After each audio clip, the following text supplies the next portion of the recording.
Une autre semaine intéressante a pris fin. Pour discuter des marchés financiers et des perspectives de la livre sterling, du dollar et de l'euro, je reçois Bob Mason de la société FX Empire.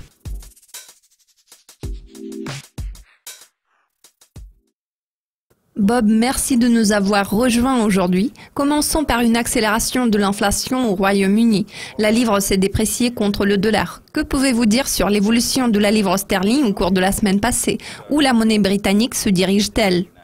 La semaine passée est apparue très turbulente pour la livre britannique. L'inflation a grimpé pour s'établir à la barre des 3%. Puis, le nouveau vice-gouverneur de la Banque d'Angleterre a déclaré qu'il ne voterait pas en faveur d'une hausse des taux directeurs en novembre. Il est à noter qu'un resserrement monétaire au mois de novembre a déjà été largement intégré dans les prix. À présent, un relèvement des taux semble être moins probable en novembre. Pour ce qui est de la croissance des salaires au Royaume-Uni, nous constatons qu'elle a pris du retard par rapport à l'inflation. De toute évidence, la Banque d'Angleterre s'est retrouvée face à un dilemme puisque la dette des ménages augmente. Si les décideurs politiques commencent à envisager une augmentation des taux afin de freiner l'inflation, il est peu probable que l'inflation s'affaiblisse dans un avenir prévisible. Par conséquent, une hausse des taux ne pourra pas remédier à ce problème. Il existe beaucoup d'autres facteurs qui influencent la livre, en particulier le Brexit, les obstacles affrontés par Theresa May et le paysage politique dans son ensemble. Les données les plus récentes sur les ventes au détail sont apparues plutôt décevantes. Tout porte à croire que les ventes poursuivront leur déclin. Elles ont déjà enregistré une baisse prononcée. Donc la faiblesse de la livre devrait certainement persister. Je ne pense pas que nous puissions voir un rebond. Tous les yeux seront rivés sur les résultats du sommet européen sur le Brexit qui a pris fin vendredi dernier.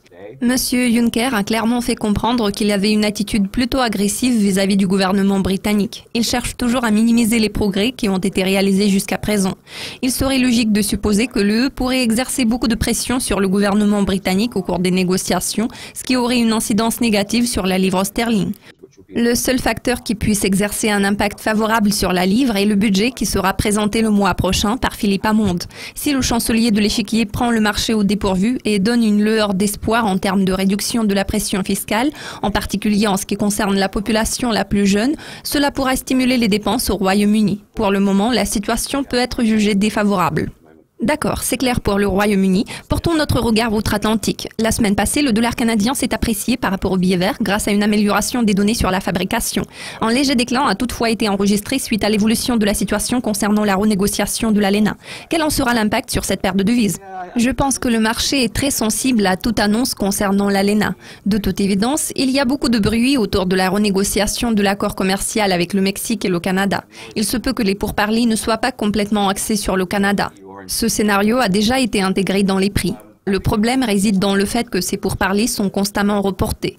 Cette fois-ci, les pourparlers ont été suspendus jusqu'au mois prochain. Selon nous, les négociations se poursuivront jusqu'au premier trimestre de l'année prochaine. Ce processus s'annonce assez long. D'un point de vue économique, le Canada s'en sort plutôt bien. Comme vous l'avez dit, les statistiques relatives au PMI sont apparues solides.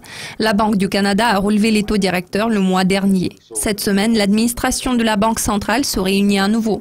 De toute évidence, les données concernant l'inflation et les ventes au détail ont contribué à une appréciation du CAD. Il en découle que le sentiment négatif à l'égard de l'ALENA constitue le seul obstacle en ce moment. Néanmoins, cela est apparu conforme aux attentes des participants au marché. Bien que nous puissions enregistrer des points bas, le marché poursuivra sa progression car les perspectives macroéconomiques demeurent positives. Les prix du pétrole se maintiennent à un niveau relativement élevé. Le Brent se situe actuellement aux alentours de 58 $ le baril.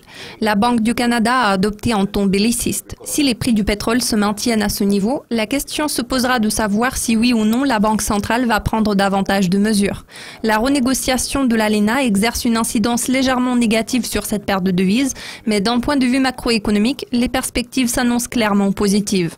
Les tensions en Catalogne continuent à peser sur l'euro. Pourtant, la monnaie unique a récemment atteint son plus haut sur 3 jours contre le billet vert. Cette tendance pourrait-elle se poursuivre? Le gouvernement espagnol a révisé à la baisse ses prévisions de croissance pour l'année prochaine. Étant donné que la Catalogne représente 20% du PIB de l'Espagne et que l'Espagne est la 4e économie de la zone euro, il s'agit d'un développement assez important.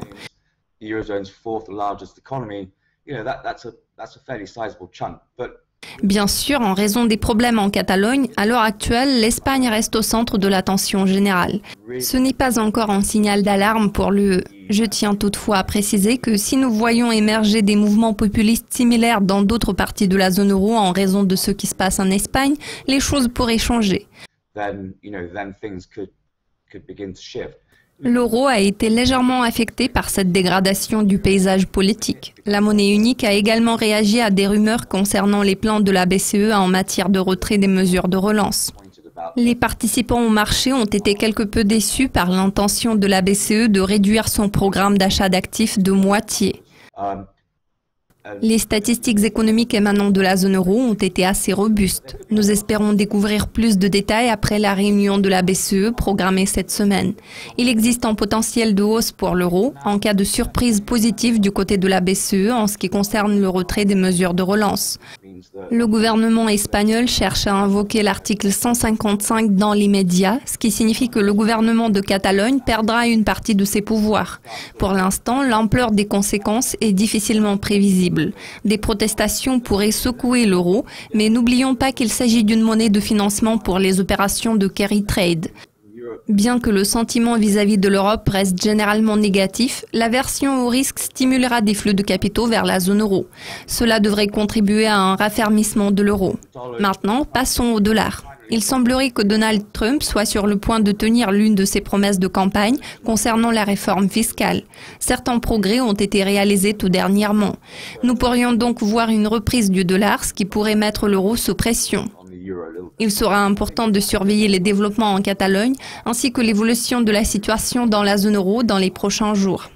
Bob, merci de votre participation. C'est toujours un plaisir de discuter avec vous. Merci de votre attention.